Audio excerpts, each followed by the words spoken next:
علمیات سے جدا نہیں ہے، اس کے تجربات سے جدا نہیں ہے، وہ اس میکانکی فطرت سے جدا نہیں ہے۔ اب اس میکانکی فطرت سے اوپر اٹھنا کہ ہم نظم کے اندر رہیں، نظم کے اس منضبط سسٹم میں رہیں، لیکن اس کے اندر جو پس پردہ ہمیں ایک کثرت محسوس ہوتی ہے، اس کثرت کو ایک اور زاویے پر جا کر دوبارہ سے وحدت کے ساتھ جوڑ دیں۔ بالکل یہ اصل چیز ہے، کیونکہ میں اس کو اس طرح دیکھتا ہوں کہ تشخیص جو ہے وہ ہمارے یہاں بہت ہو چکی ہے، یعنی اس میں ہمارے بڑے بڑے نام ہیں ادبی تنقید میں، سراج منیر صاحب ہیں، سلیم احمد صاحب ہیں، عسکری صاحب ہیں، خود اقبال ہے، یہ وہ ساری چیزیں ہیں، لیکن سوال یہی ہے کہ کیا کوئی تخلیقی فنکارہ ایسا ہے جو اس وحدت فی الکثرت اور کثرت فی الوحدت کے اندر رہتے ہوئے اس کو دوبارہ سے اس بیریئر سے اوپر اٹھتا ہے؟ یہ وہ چیز ہے جس کو ہمیں شاید دیکھنا چاہیے کہ طرز احساس علمیات سے جدا نہیں ہے، اور اگر جدید علمیات میں انتشار ہے تو طرز احساس میں بھی انتشار ہوگا، اور پھر اس کے نتیجے میں جو بھی فن پارہ بنے گا وہ بیسیکلی اسی طرز احساس کے انتشار کو اپنی گرفت میں لے رہا ہے۔ تو ہمارا جو نقاد ہے کیا وہ اس پوزیشن میں ہے کہ وہ اس انتشار کو گرفت میں لے سکے یا اس کو سمجھ سکے یا اس کی طرف سمجھنے کی طرف پیش رفت کر سکے؟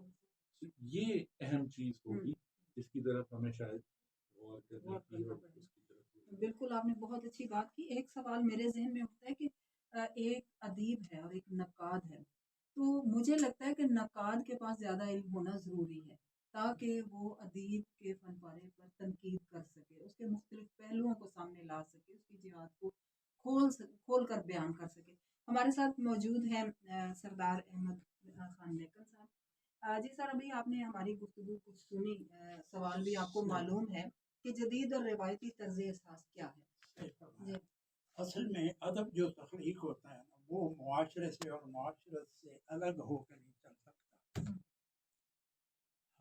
پوری دنیا کی یہ فنامنا صرف پاکستان سب کنٹیننٹ بر صغیر ہند و پاک کا نہیں رہا، جس کو اب ماڈرن دور میں گلوبل ولیج کہہ رہے ہیں آپ، پوری دنیا وہ جس کا آپ فرما رہے ہیں کہ جدت اور جو قدیم تھا قدامت اور جدت میں رابطہ نہیں رہا، اصل میں اتنی ابرپٹ اس میں سائنٹیفک چینجز اور سوسائٹی میں اتنے زیادہ اقدار بدلی ہیں کو وہ ادب بھی اس کے مطابق اب ملٹی ڈائمینشنل ہو گیا، کوئی اس کی کوئی خاص ایک جہد نہیں رہی، وہ جو کیا کہتے ہیں آپ اقدار تھے یا انسانیت وحدت یا کثرت، وہ مسائل اب ثانوی ہو گئے۔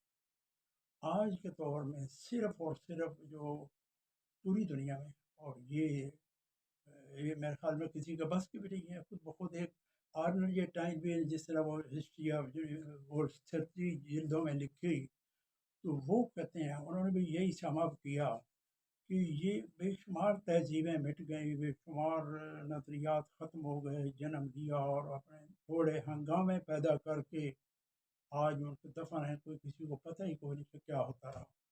تو ہماری جو اب یہ 100 سالہ، ہم زیادہ سے زیادہ 100 سالہ ادب، اردو تو جدید زبان ہی وہ چھوٹی عمر کی زبان ہے، جو اس کے پیچھے پرشین تھی، عربک تھی، انگلش تھی، رومن تھی، تو ان کا جو تاثر تھا وہ سارے تبدیل ہوئے، اور وہ جو نشاندہی کر گئے ہیں دونوں جو ہمارے اصل میں نے جی علامہ اقبال اور علامہ مشرقی، ہم نے ان سے اقتصاب فیض نہیں کیا جدت کے لحاظ سے۔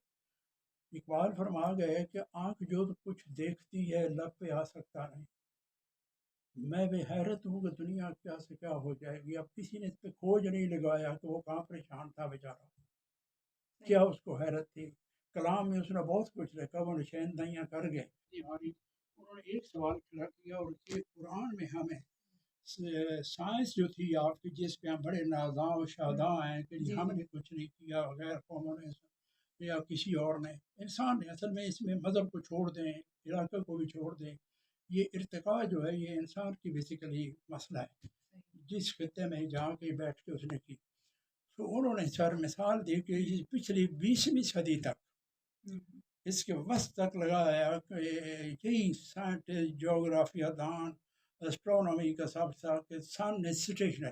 جی بالکل، بہت اچھی بات کی. ایک سوال ایک جملے کی اجازت چاہوں گا. وہ کہتے کہ ہمیں تو قرآن نے اللہ نے 1400 سال پہلے بتا دیا تھا صورت اس کی یاسین میں والشمس تجری لمستقر.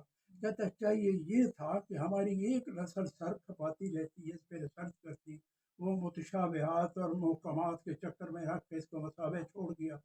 حالانکہ 1400 سال پہلے میں کہتے یہ سورج تو یہ اپنے مستقر کی طرف رواں ہے.